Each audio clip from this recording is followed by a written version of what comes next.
Can't you understand? It's our future and Belgium's future that I'm thinking of. The Catholic Church has narrowed your mind, Marianne, just as it has my mother's.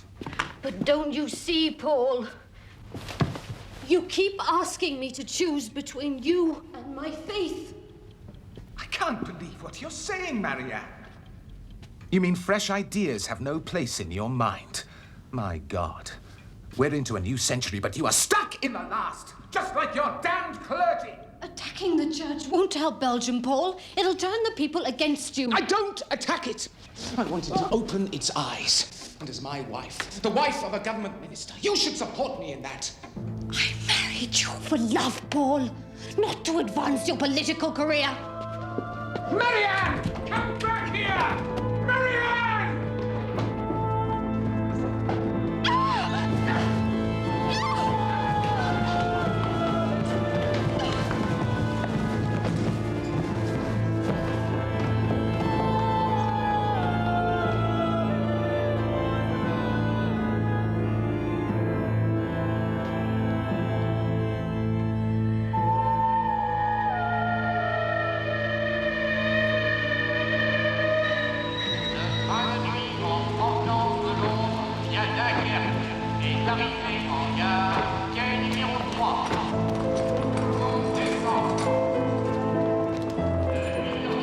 Well, Poirot, how does it feel being back in Brussels again after so many years? In the eye of my mind, Chief Inspector, I have never left. The place is bound to have changed, though. Naturellement. But we are not here for the memory lane of Poirot, Madame Mignon. We come for the paying of the tributes to your good self. To be made a companion de la Branche d'Or, it is the highest honor my country can bestow. Very kind of Belgium, yes. But all I've done over the years is my job. Not at all, Chief Inspector.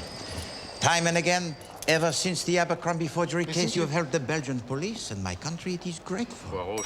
Pity Emily couldn't come. Still, I think she's right. Brussels is a far cry from Isleworth.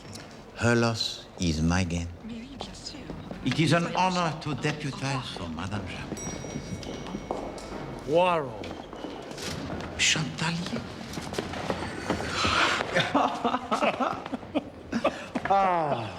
Mon Dieu. 20 years and you look the same.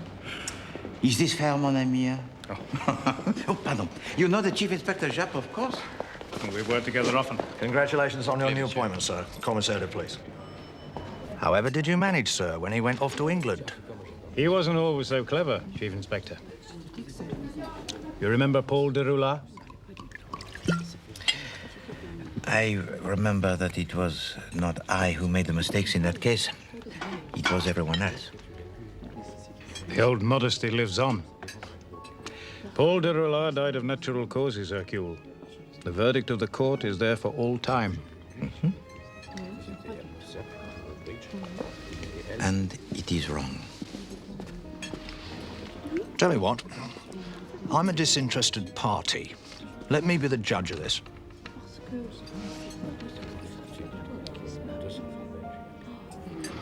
It was just before the war, Chief Inspector. His death was reported to the police in the... That was the first mistake. The de Roulard case began 2 years earlier when his wife, Marianne, fell down the stairs to her death. An accident, Poirot. The Belgian philosopher himself, Georges Taberneau, once said to me, he said, Poirot, there is no such thing as an accident. However, we shall let that pass.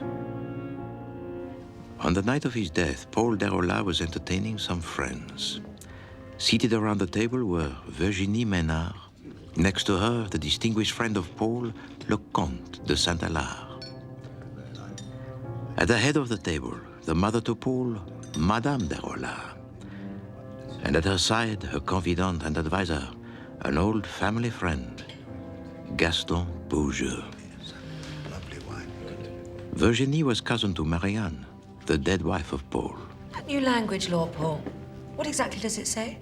From now on, all commands in the army must be given in Flemish as well as French. All I pray is that you and your friends in government have no plans for the Mass to be said in Flemish, Paul. Now I see it.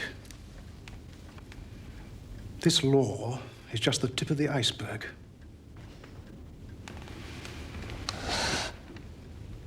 Your late wife always said that one day you'd get your claws into the church. Absurd. Well, sit down, Santalal, before you make a fool of yourself. The press knows you're against the Catholic Church, Paul. For your own sake, I forbid you to say any more. And given half the chance, you'd appease the Kaiser as well. Then I suppose we'd all be speaking German.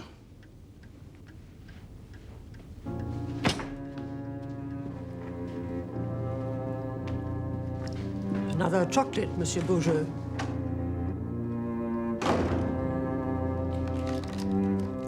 After dinner, it was left to Gaston Beaujeu in his customary role as mediator to soothe the troubled waters. Thank you. You and Saint-Hilaire have been friends too long to fall out over politics. He lives in the past. A divided Belgium, Gaston. Flemings to the north, Walloons to the south. That's our history, not our future. But if Germany attacks, where will he stand then? In the front line, my friend, have no fear. He would take them on single-handed. At around midnight, the guests departed. Madame retired to her nightly devotions, and the Darola household slept. All except Paul, a slave to insomnia, who returned to his study in order to work.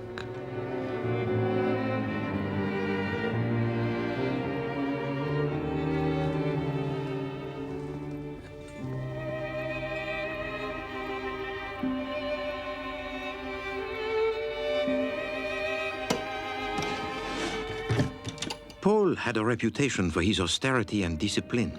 He did, however, have two vices: the pursuit of his career and chocolates.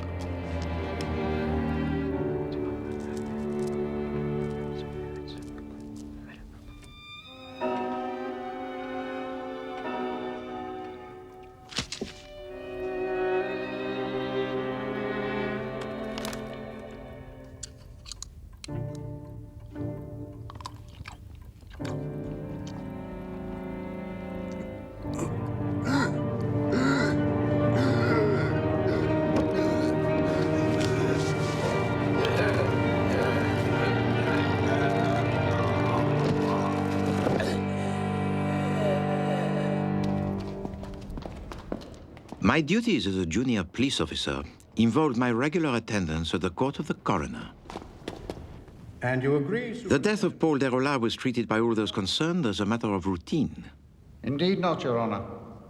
Paul Darola. Those giving evidence saw no reason to question the death of Paul. And at first, neither did I. Being the victim of foul play.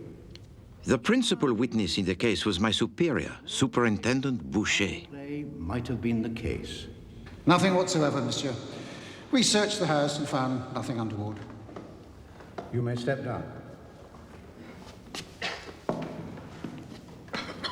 Ladies and gentlemen, I am more than satisfied that Paul Darol's death, though a tragedy, of course, was due to heart failure.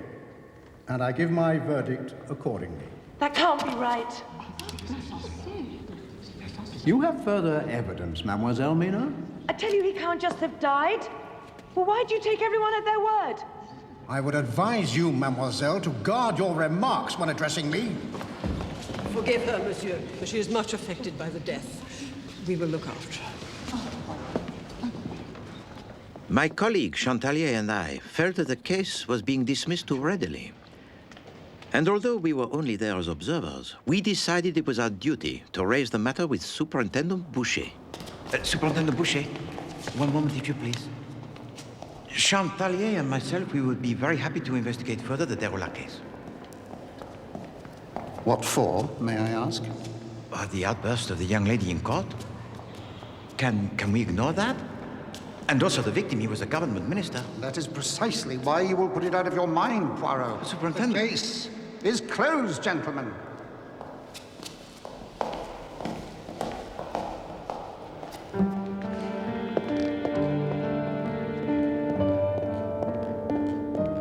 But it was an invitation most unexpected. which ensured that the case was not closed. Ah, Hercule. Henri, bonjour, ça va?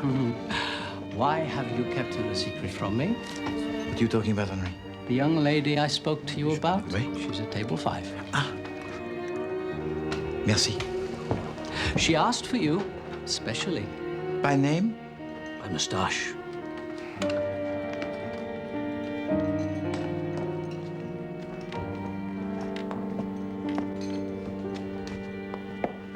Hercule Poirot? At your service, mademoiselle? Virginie Maynard. Mademoiselle Maynard. Would you take a seat, please? Merci.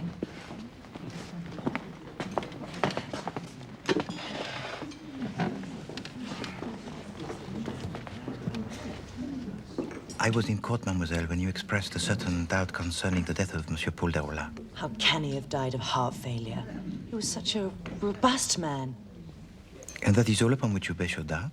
His apparent good health? And some feminine instinct, monsieur. You believe in such a thing? Perhaps.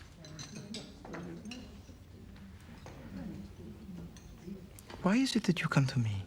A friend of mine is a secretary at the local paper. The editor mentions your name often.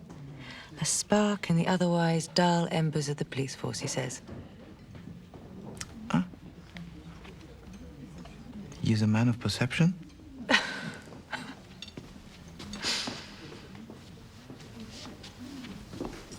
Will you help me, monsieur? Eh bien, mademoiselle, I have been told that the case is closed.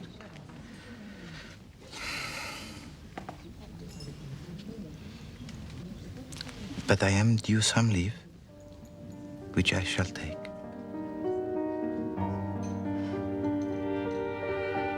A difficult smile to resist, eh, Hercule?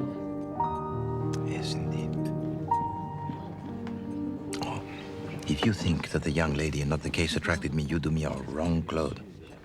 Yet you still wear the trinket she gave you. What this?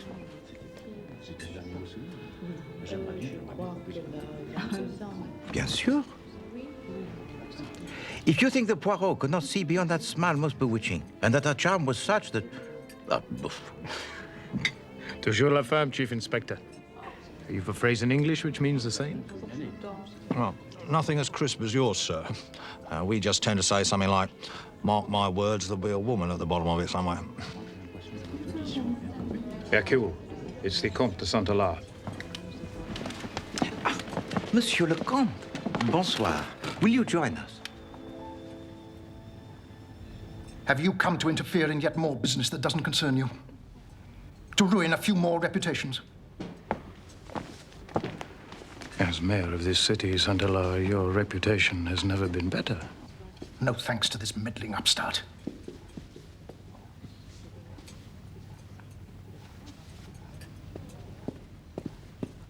I swore to myself, Poirot, the next time I saw you, no matter when it was, the very next time I would... Monsieur le Comte.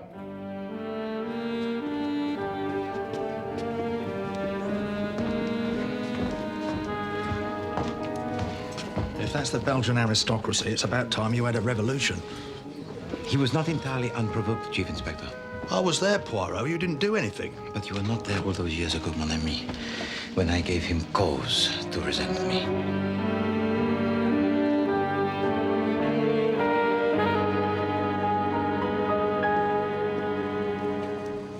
This, compagnon de la branche d'or they're awarding me, Poirot. Oui? I mean, what exactly is a branche d'or? It is the golden branch of an olive tree, mon ami. In Greek mythology, he who carried it became invincible. Very useful in our line of work, n'est-ce pas, Chief Inspector? Do we know who's presenting it yet? By tradition, it must be a fellow companion, but who it will be is yet undecided. The wife wanted royalty, of course, but I'm not fussy. Ah. The Derola house. It has changed very little. The refusal of Superintendent Boucher to further investigate the death had angered me. So it was that in the company of Virginie, I began my own inquiries. On arriving at the Derola house, I met for the first time Madame Deroulard. You must introduce the young man, Virginie. She doesn't bring home many friends, monsieur. Hercule Poirot, madame. I am a policeman. I've seen too much of the police lately, Monsieur Poirot. And all have believed that your son, he died of heart failure, madame. I see the work of your hand in this, Virginie. Forgive me, madame, but for Paul's sake, I couldn't live with my doubts. Perhaps I might be able to put her mind at rest, madame, when perhaps I have seen the study and spoken with your servants.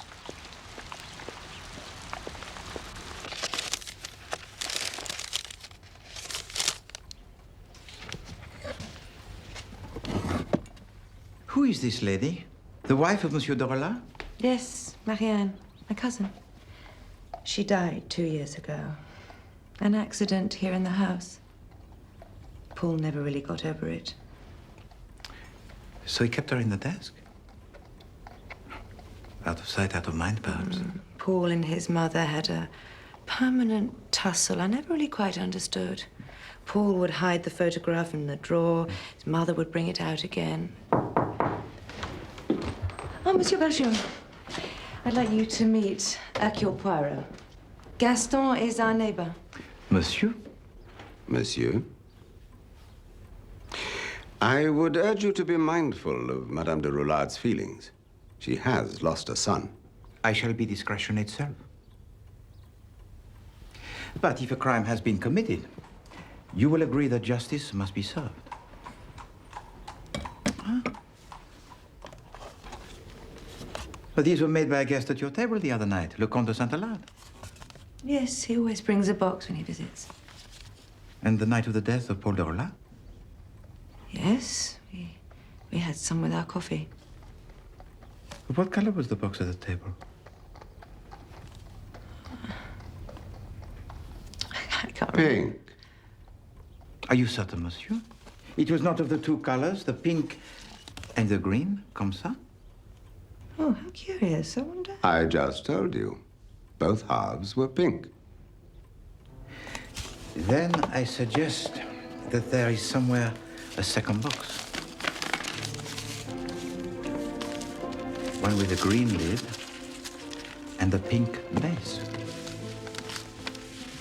If anyone knew the whereabouts of the missing chocolate box, it would be the Deroulard servants. Virginie took me to meet them. This is Denise the cook and Jeanette the maid. Mademoiselle? Where's Francois, Denise? I think he's taken the afternoon off, mademoiselle. The chocolate box comprising the other two halves had been removed by the 80-year-old butler, Francois. That's the trouble with going back over crimes. The evidence gets lost. I agree that is usually the case, but not this time, Chief Inspector. The servant, Francois, had taken the box of chocolates to give to a lady friend. Over here, please, Chief Inspector, between these two pillars. If we must. Indeed we must. I have promised most faithfully to Madame Jett to bring her back the photographs. Is this all right to take now?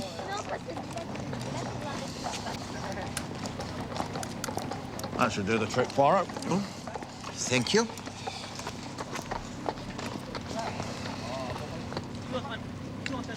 Lady friend?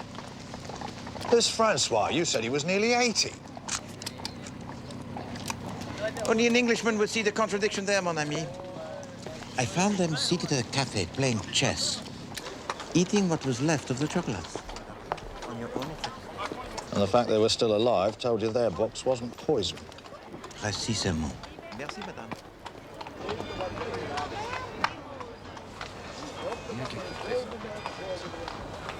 But this is the same box of chocolates that you handed around on the night of the tragedy. Well, the same box, but with a different lid, n'est-ce pas? I don't know. Help yourself. Non. Merci. Tell me, monsieur, have you ever had any disagreements with your employer? Over what? His easy ideas about religion, his accommodation of the Flemish language? I'm too old to quarrel over trivial matters, monsieur. And yet there was an argument over dinner, was there not, between Le Comte de Saint-Alard and his host? Check. Saint-Alard attacked my employer for being a liberal. And Madame de Rolla, his mother, she's also a liberal? Sadly, no. A good Catholic, monsieur. Devout like Saint-Hilaire. Tell me, Francois, does any of the household use poisons? I do battle with the rats from time to time, but not in the last 3 months. And does anyone take the medications, perhaps? There are Madame's eye drops, but would they be poisonous? Your move.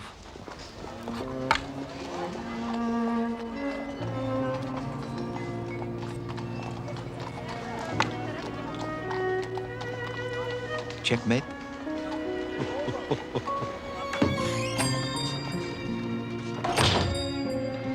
Bonjour, Hélène. Monsieur Poirot, s'il vous plaît. Merci. C'est Monsieur Poirot.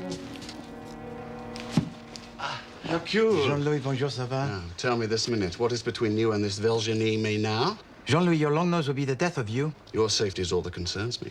Thank you. Jean-Louis, inside this envelope are crumbs of chocolate. I want you to tell me by your analysis exactly what they contain and whether or not they contain poison.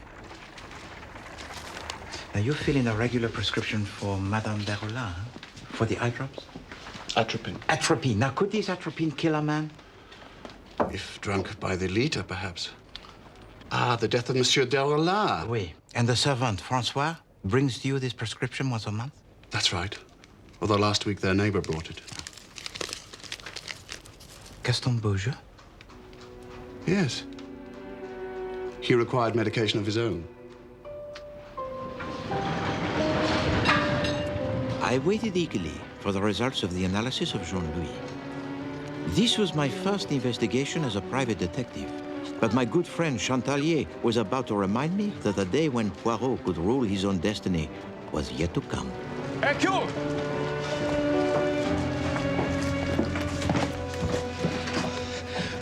I've been looking everywhere for you. Why, there's a problem? I gave you my word, Hercule. You didn't hear it from me. But Superintendent Boucher wants to see you. En voiture! Will I need earplugs? I've had Madame de Rolla here. She has friends in high places, Poirot. Xavier Saint-Hilaire, for one. He's likely to be the next mayor of Brussels, and as such, could make my life extremely difficult. Whereupon, I will make yours even more so.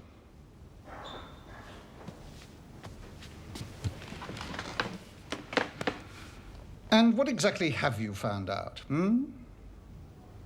Just so that we know. It is my belief that Monsieur Paul de Rolla was poisoned. And poisoned by a chocolate made by the next mayor of this city. God in heaven, man. You don't just harass his friends. You accuse him of murder.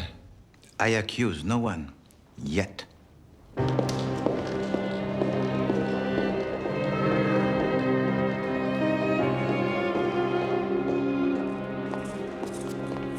Tell us, what did Boucher say? Oh, about my findings? He was impressed. Never. I did not say favorably impressed. Hercule, for your own sake, you've got to drop this. Oh. Please, Virginie, make him see sense. I hope I haven't made things awkward for you, Hercule. Not at all. Virginie. Eh bien, at 6 o'clock, I have coming to my apartment a friend of mine who is a chemist. Huh? He is going to tell me exactly what those chocolates contain. If you have finished, would you come and meet him? Yes? Bon.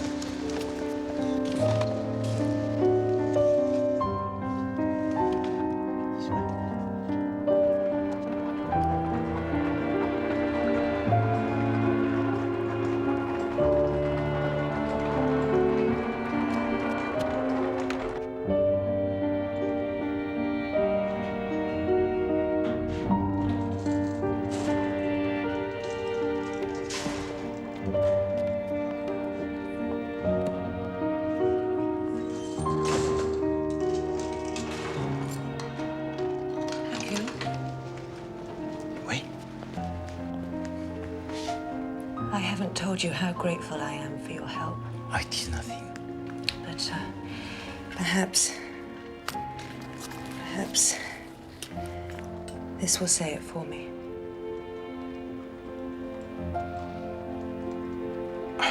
Virginie.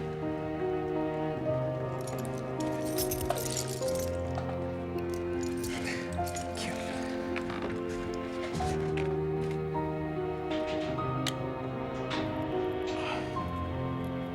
Oh. Virginie, you should not have. You see, some people might have thought me mad.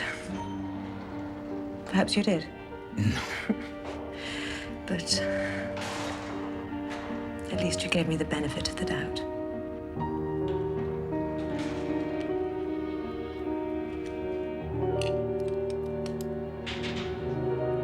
Merci beaucoup.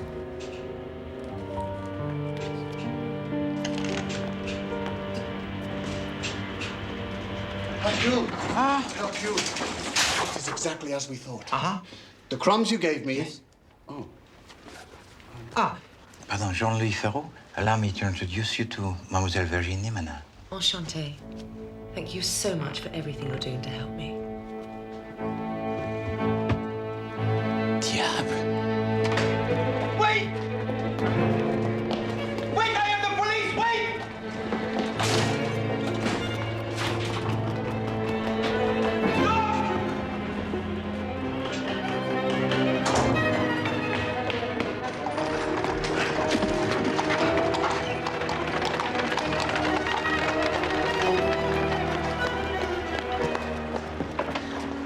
Monsieur Poirot, what's happening? Explain yourself. My heart, Poirot. Pills, the waistcoat pocket.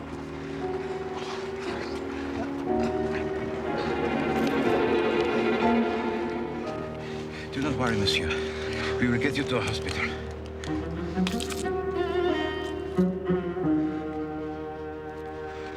What was he after in your flat? The envelope containing the crumbs of chocolate. Which weren't there anyway. Had your chemist friend done his analysis? Oh, yes.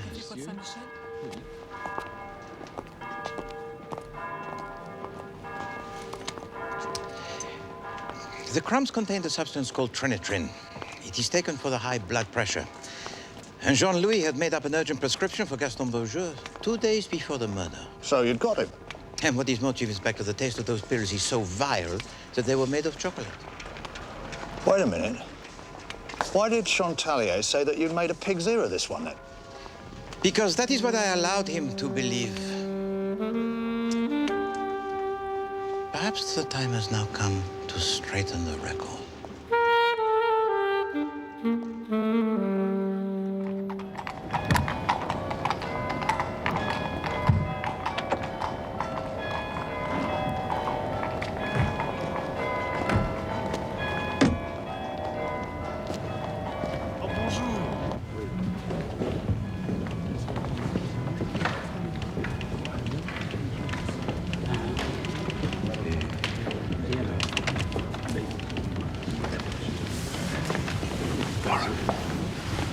So this lot, they're all Compagnons de la Branche d'Or, are they? Each and every one a hero. Not what you'd call young, are they? Young at heart, perhaps. Stand up.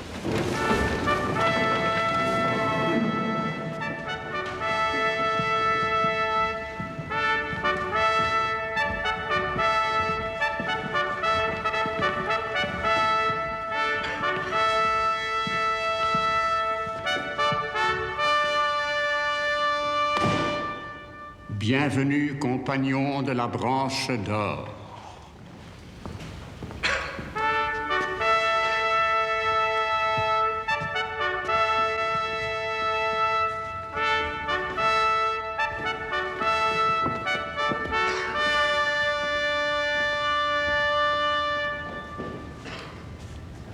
I did not know that Gaston Beaujeu had been made a compagnon.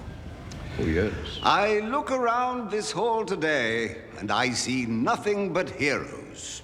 Men who have made great sacrifices.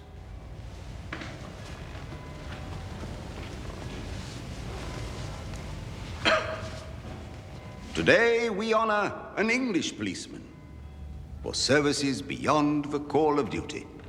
And as he joins the ranks of the invincible few, I proclaim James Harold Japp a compagnon de la Branche d'Or.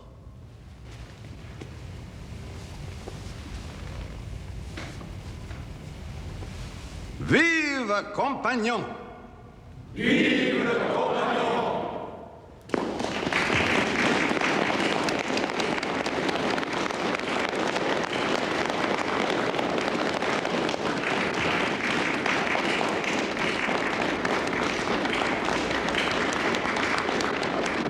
Good evening.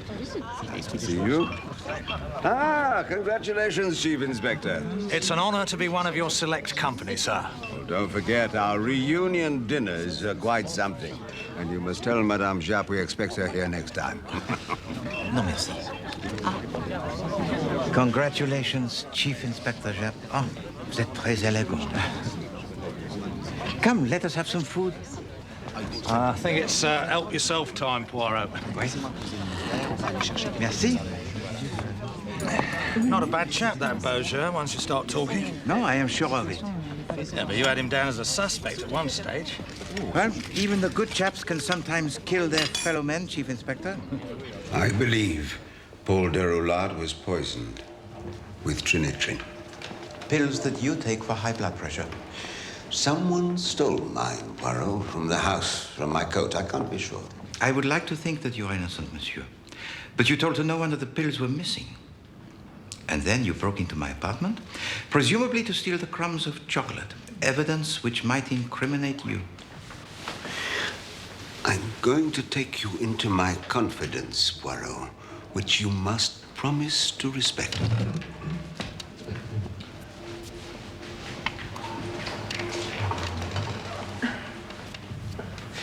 I give you my word, monsieur. I work for Belgian intelligence, and my present job is to find out just who in the government would collaborate with Germany if she wages war. So Paul Deroulard was not so much a friend as a mine of information? Unwittingly, yes. Then let us hope that for his indiscretions, he did not pay with his life.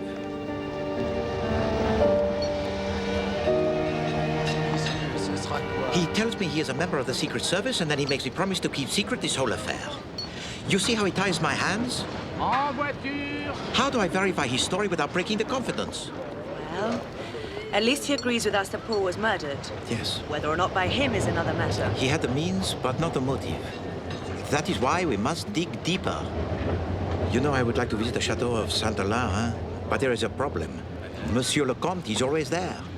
There's one thing he'll always venture out for. What? The opera.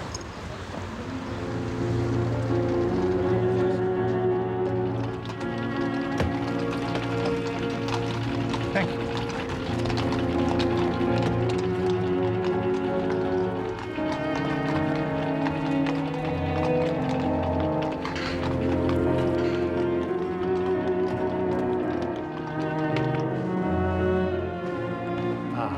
Virginie.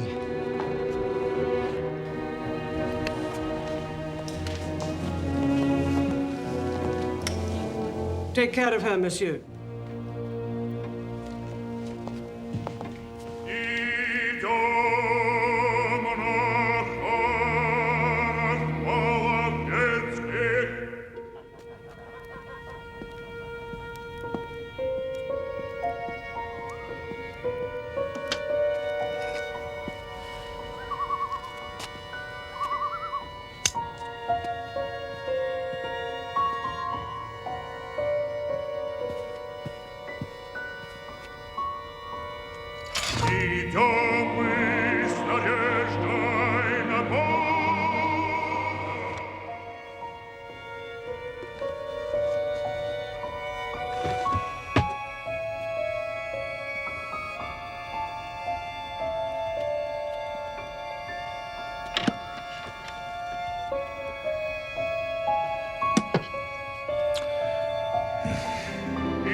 3 times a day, Monsieur Gaston Berger. Found in the pocket of Xavier Saint-Hilaire. Hercule, you're a genius. Maybe so. But to reopen the case, Superintendent Boucher will need a confession from Saint-Hilaire himself. Hercule, I'm not sure you'd allow me to do this, but Saint-Hilaire holds me in high regard. In fact, You mean he's in love with you? Oh, please don't think I return his affections, Hercule. Far, far from it. I believe you, Virginie. Then why don't I persuade him to talk? Oh, no. No, Virginie, this man, he could be a murderer. If you were there.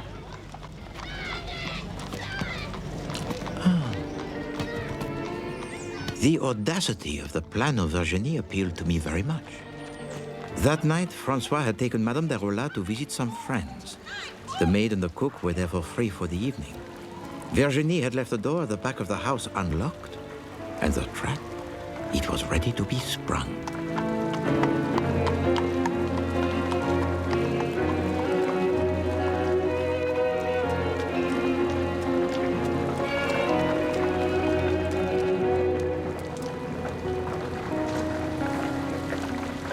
In spite of our differences, Paul could be such an amusing man.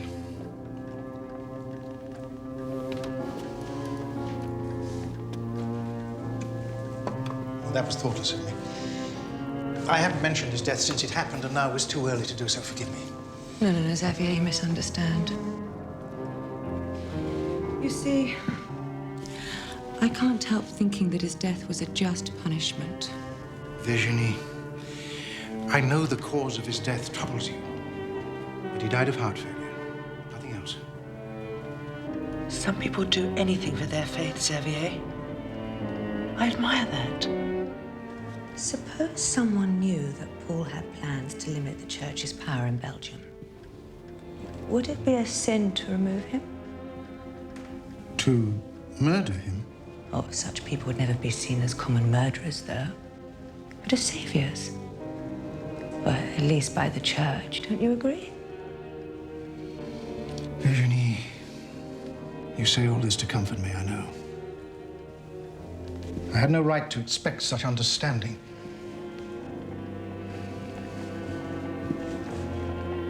Least of all from a member of his family. What do you mean? I'm the one responsible for his death, Virginie. You killed him? As surely as if I'd fired a pistol at his heart.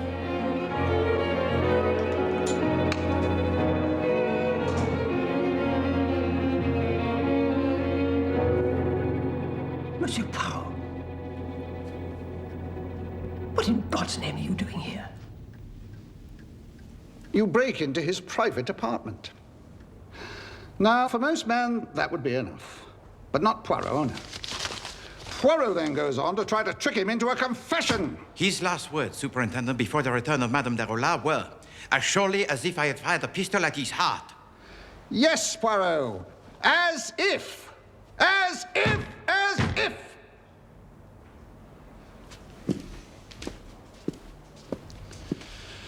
On the night Paul Derola died, there was an argument at the table. Saint-Hilaire believes that argument led to the seizure that carried Paul off. I believe that you yourself should question him further. I do not need your advice on how to proceed, Poirot. On the contrary, you need mine. And you will begin by visiting Madame Derola and apologizing to her for all the distress you have caused.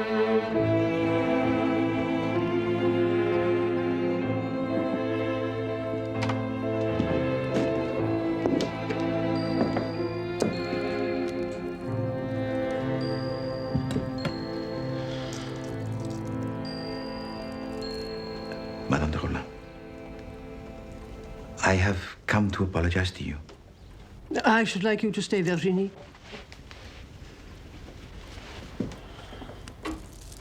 So, you think my son was murdered? I believe that your son was poisoned, Madame, by Xavier Saint-Hilaire. Poisoned? Would Saint-Hilaire use his own chocolates? Are people so stupid? Oh, yes, Madame. You would be surprised. The stonemason he murders with his hammer, the cutler with his knife, the sweet maker with his soft centers.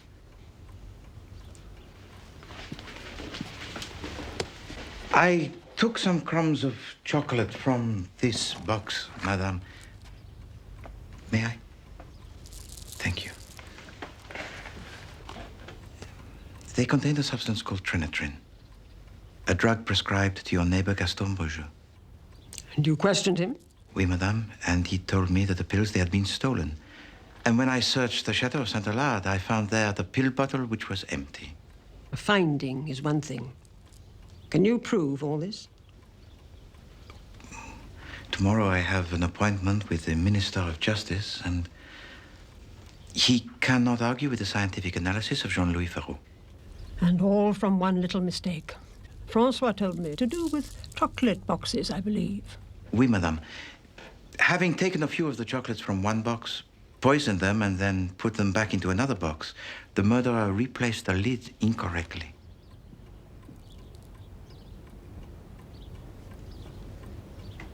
The green lid on the pink box.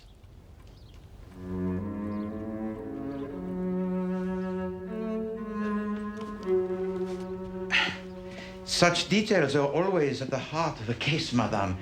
You said the green lid to the pink box. Quite so.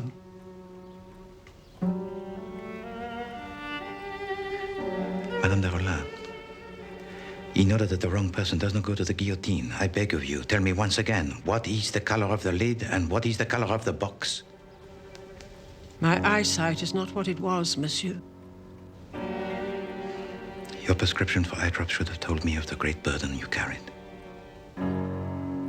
For it was you, Madame de Rollin, who killed your son.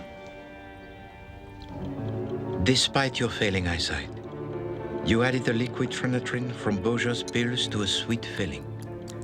You then put this mixture into the chocolates from the study of Paul. You replaced the glacé fruit to conceal the lethal concoction within.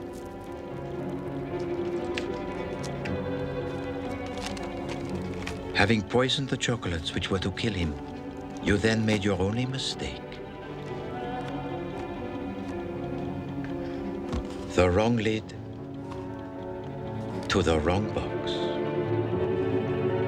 Having used the pills of Beaujeu, you then placed the pill bottle which was empty into the coat pocket of Le Comte de Saint-Alard. Why, madame? To get it away from the house? Don't worry. I wouldn't let him die for my crime, much as I dislike the man. Oh, why, madame? Why kill your own son? Because of what he was doing to our country, Virginie, and our church. I pray, monsieur, no woman in the world need ever choose again between love of God and the love of her child. But to take a life is a mortal sin, madame. How can a woman of such conviction so deny her faith? Paul was a murderer, monsieur. She did not die from an accident.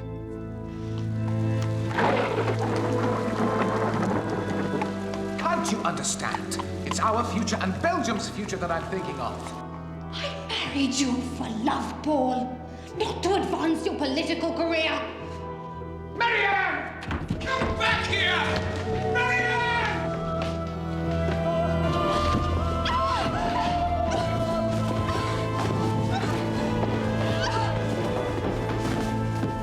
He knew I'd seen him do it, but we never spoke of it. Each of us afraid to admit he was capable of doing such a thing.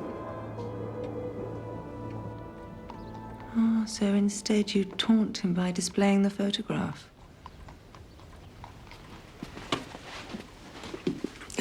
Before I died, I had to see justice done.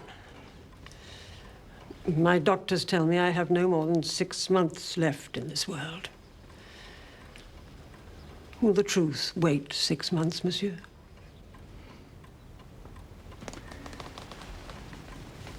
Perhaps longer, madame. You must tell it. Tell all when I've gone.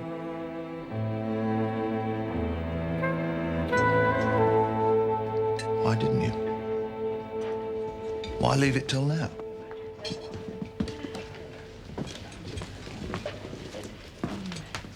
And why did Virginie say nothing? She and I agreed that it would be my decision. Paul Derola, he was a murderer. His mother acted for the greater good of the country. I admired her sacrifice, her moral courage. Who does anything these days for the greater good? At least I understand why St. Allard bears a grudge. You trying to trap him like that? Did you never make your peace with him? Well, had I told him the reason why I suspected him... Ah, merci. No. Had I told him the reason why I suspected him, that I found the bottle of Trinitrin in his coat pocket, he might then have asked me who put it there. Madame Derola? I could not risk his curiosity. I wrote to him, of course, apologizing for my behavior, which was foolhardy, irresponsible. And no doubt he agrees with that to this very day. Claude, would you sit there, please, Chief Inspector? One of those things we have to live with in our profession. Oui, bien sûr. Ah! Jean-Louis. To see you is to be young again. I've thought about you often down the years. Ah, moi aussi. Ah, mon ami. Mon ami. Hercule, I would like you to meet my two sons. Your two sons? This is Henri. Henri? And this brave fellow is Hercule. Hercule? You are indeed fortunate to have such fine sons. Henri, he has the look of someone, yes? No, perhaps I am wrong. No, I am right. Hercule also, there is a definite resemblance to someone I know. My wife, perhaps? Virginie.